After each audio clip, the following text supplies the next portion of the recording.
Good morning, everyone! So, since we don't have face-to-face classes po, I'll try my best po to deliver the lesson using video presentation. So, before I start, for your information po, lahat po ng i-slide kong activity, make sure po na masasagutan niyo po lahat. Because on Wednesday po, i-check po natin lahat yung activities na magagawa niyo po. Okay, so now po, the Hinge Theorem and its Converse na po tayo, or SAS and SSS Inequality Theorem. So, theorems on triangle inequalities. So, we are done po sa exterior angle, triangle inequality theorem, angle side inequality theorem, and side angle inequality theorem. And yung apat po na yon ay inequalities for one triangle only. So, kung natatandaan niyo po yung mga past topic natin, o yung mga discuss natin dyan, ginamitan lang po natin siya ng isang triangle.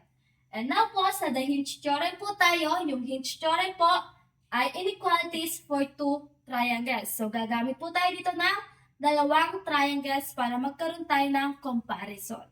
So, before we proceed to our discussion, let's try to answer this po. Complete the statement with the use of less than, greater than, and equal. Okay, let's check po.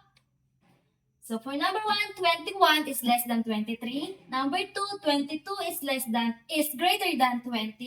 Number 3, 100 is equal to 100.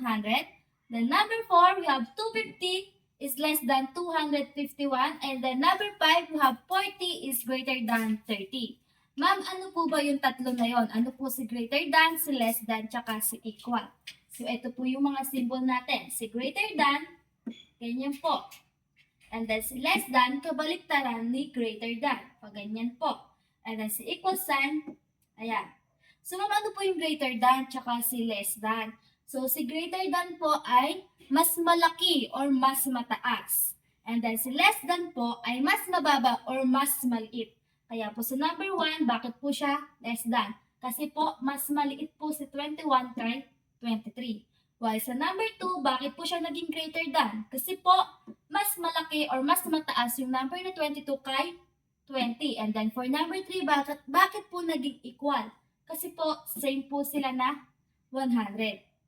Ma'am, bakit po ganyan yung activity natin na ginawa? Kasi po, sa Hinge Theorem po, gagamit po tayo ng mga symbol na yan. So, kung hindi niyo po alam yung tatlong symbol na yan, mahihirapan na po kayo sumunod sa flow ng discussion. So, it is important to know what is greater than, less than, and equal. Okay, so let's start po. So, Hinge Theorem. Ma'am, ano po ba yung Hinge Theorem? Paano po ba yun? So, meron po, halimbawa po, meron akong alagang dalawang alligator. Ayan.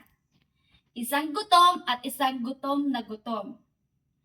So, sa gutom, medyo nakabuka lang po yung bibig niya. And then, sa gutom na gutom, mas malaki yung buka ng bibig niya. So, sa pagbuka ng bibig niya, nakabuo siya ng triangle. Ito po yon. Triangle ABC or AZB or kung ano man po ang gusto nyong itawag dyan. Then, sa kabila natin, we have triangle DEF, EFD, or EDF. Kung ano man po ang gusto nyong itawag dyan, pwede po. So, yan po. So, ito yung first triangle natin ngayon. Ito yung second triangle natin. Nakabuo tayo ng triangle dahil sa pagnanganong alligator ko. Isang gutom at isang gutom na gutom. Isang maliit na buka, isang medyo malaki na buka. So, dito po, ang magiging included angle natin ay ito po. Kasi siya po ang merong common vertex. So, si angle A po yung included angle natin. And then, ano po yung magiging opposite side natin dyan? So, di ba, tinuro ko last time yung angle-side relationship natin tsaka yung side-angle relationship natin. So, kung ito included angle natin, yung katapat niya na side, yung magiging opposite side niya. So, kung ito si included angle, yung katapat niya ay si segment CB or si segment BC, yun yung opposite sides niya. And sa kabila naman, alin yung may common vertex? Ito po. So, ito yung included angle natin sa kabila. And then, yung opposite side niya, yung katapat lang din po. Ayan po yung katapat, si FE or si EF. So, dito po tayo sa first triangle natin na nakuha. So, sa pagbuka nung bibig ng alligator natin, medyo maliit lang yung naging angle natin. So, kung medyo maliit lang po yun, medyo maliit lang din yung magiging opposite side niya. So, as you can see, same sila ng haba ng bibig or ng length ng bibig, pero pag ninanga nila, naiiba yung opposite sides, di ba? Yung opposite sides natin dito, magiging third side natin. Ang magiging first side po natin, pwedeng ito, o kung alin mo po dyan. Kung halimbawa po, ito yung first side natin, congruent po siya dito sa CA. And kung halimbawa naman po, ito yung second side natin, congruent po siya dito sa kabila. So, ito yung magiging third side natin, which is yung opposite side nung included angle natin. Ayan po. So, tingnan nyo po, pansinin nyo po. Kung halimbawa, ang measure nito, 11 cm, and then sa kabila, which is congruent nga po sila, 11 cm din po. And then sa kabila naman po, halimbawa 12 cm, dito naman din po ay 12 cm dahil po congruent nga po sila. So, pansinin nyo po, na meron silang same na corresponding congruent sides, pero sa third side na iiba. Kasi nga po, ang sabi po dun sa Hinge Theorem, as the angle becomes larger, the opposite sides becomes longer. So, habang lumalaki daw po yung angle, yung opposite side natin o yung third side natin ay mas humahaba daw po. So, ayan po yung example sa alligator natin. Sa gutom, medyo maliit yung angle natin, so medyo maliit lang yung, medyo maikli lang yung opposite side natin. Well, dito sa gutom na gutom, malaki yung mga niya, so malaki yung nakuha nating angle, and then, therefore, mas mahaba yung nakuha nating length nung third side natin. Naintindihan po? Okay, so next po, meron tayo ditong example. So, sa example natin, meron tayong dalawang triangle. So, meron tayong triangle ABC and triangle DEF. So, as you can see po, meron na ditong mga markings and mga measurement. So, malalaman nyo na agad kung alin ba dito yung mga magkaka-congruent at hindi magkaka-congruent. So, una po, kuhanin natin yung dalawang corresponding congruent sides. So, dito sa sample figure natin, kita naman na agad kung alin yung mga magkaka-congruent na sides. So, unahin natin yung may unang mark lang, yung isang mark. So, we have segment BA is congruent to segment ED. So, ayan po yun. And then, next po natin, yung pangalawa, yung mayroong dalawang mark. So, we have segment BC is congruent to segment EF. So, madali lang makuha yun kasi given na yung mga markings and then given na yung mga measurement nila. Alam niyo na agad kung alin yung magka-same ng measurement o yung magka-congruent. And then, next po, yung included angle natin. Ito po yun. Yung mayroong common vertex, di ba? So, si angle B at saka si angle E. So, given din po yung measurement ni angle B at saka ni angle E, which is si angle B 80 degrees, while si angle E ay 30 degrees. So, kung ganun po yung measurement nila, masasabi po ba natin na congruent yung dalawa? So, syempre hindi. Kasi nga po, hindi naman sila same ng measurement. So, mas malaki si angle B ay angle E kasi 80 si angle B while si angle E ay 30 lang. So, ang isusulat po natin dyan ay measure of angle B is greater than measure of angle E. And then, therefore, kung mas malaki yung measure ni angle B kay angle E, segment AC is greater than segment DF. Asan po yun? Ito po yun. Yung opposite side nung included angle natin. So, di ba greater than si angle B kay angle E?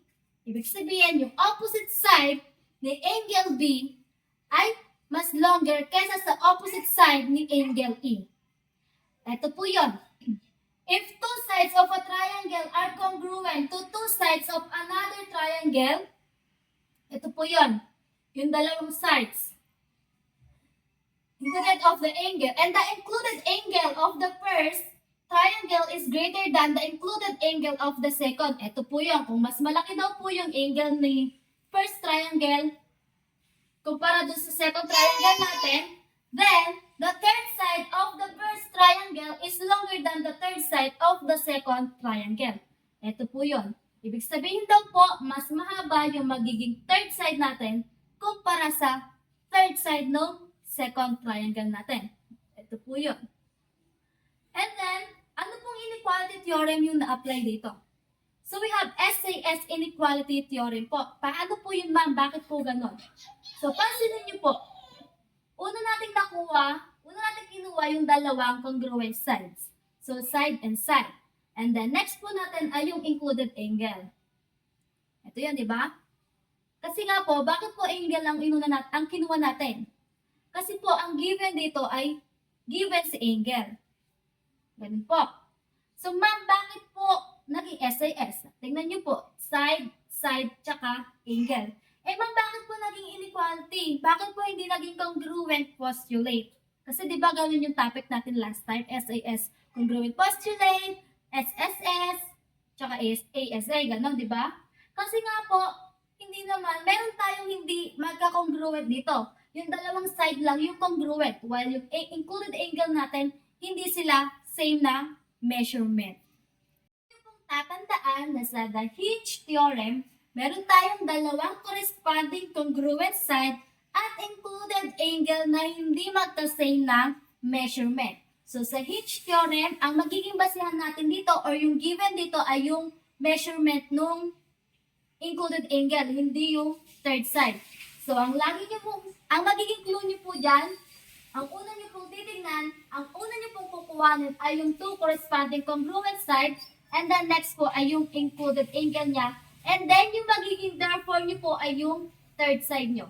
Yun po ang magiging clue niyo sa the Hinge theorem. Ang pangatlo niyo kukuhanin ay yung included angle, and then yung magiging therefore niyo ay yung opposite or third side natin. Converse of the Hinge theorem. Ma'am, ano po yung converse? So, yung converse po ay opposite. Ano po yung opposite? Kabaliktaran po. So, ibig sabihin, converse of the Hinge theorem ay kabaliktaran ng Hinge theorem.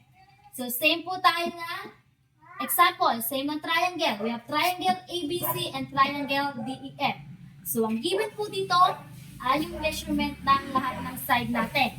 While kanina, ang given ay yung dalawang congruent side tapos yung included angle. Hindi given yung third side kanina sa the Hinge theorem. So, sa converse of the Hinge theorem po, given lahat ng measurement ng side natin. First, second, and then third side.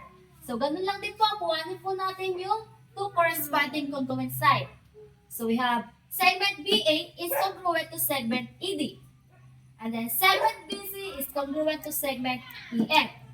And then, yung next na kukuhanin natin dito ay yung other side niya, which is not congruent. So, kung kanina sa Hinge theorem, ang next natin na kinuha after kuhanin yung two corresponding congruent side ay yung included angle. Kasi nga po, given yung sa kanina, ito po yun. Given, di ba? Sa the Hinge theorem. Ngayon naman po sa converse, ang next natin na kukuhanin ay yung other side na hindi magka-congruent. So, hindi naman, kasi nga po, hindi naman given dito yung measurement ng included angle natin. So, ito yung third side natin sa unang triangle, si segment AC. And sa pangalawang triangle natin, si segment DF. Ang measure ni segment AC ay 17 cm, while si DF ay 15 cm. So, ma'am, magkakongruent po ba yun? Of course, hindi po, di ba? Kasi nga po, hindi sila magka-same ng measurement. Mas malaki or mas mahaba yung segment AC kay segment DF. So, ang gagawin po natin dyan, segment AC is greater than segment DF. And then, therefore, measure of angle B is greater than measure of angle E. Ito po yun. Measure of angle B is greater than measure of angle E. Bakit po? Sa side angle relationship natin, tinuro natin to last time, di ba? So, kung mas malaki yung opposite, yung third side natin sa first triangle, yung opposite angle po niya ay mas malaki po sa opposite angle ng third side sa kabilang triangle. Ito po yun.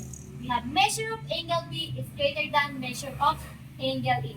So, sa converse of the Hinge theorem, ang tatandaan nyo po lagi, ang next na, after natin kuhanin yung corresponding congruent side, ang next po natin kukuhanin doon ay yung third side. Ang magiging therefore po natin dito ay yung included angle natin. So, kung kanina, sa Hinge theorem, ang next natin kinuha, after natin kuhanin yung corresponding congruent side, ay yung included angle at yung naging therefore natin dito ay yung third side natin. Dito naman po sa converse of the Hinge theorem, ang magiging therefore natin ay yung included angle natin. Ito po yun. If two sides of a triangle are congruent to two sides of another triangle, ayan po yung mga sides na yon, congruent. And the third side of the first triangle is longer than the third side of the second. Ito po yun. Kung mas malaki daw po or mas mahaba yung third side natin sa second triangle natin, then the included angle in the first triangle is greater than the included angle in the second triangle. So, ibig sabihin daw po, mas malaki yung angle natin sa first triangle compare sa included angle ng second triangle natin.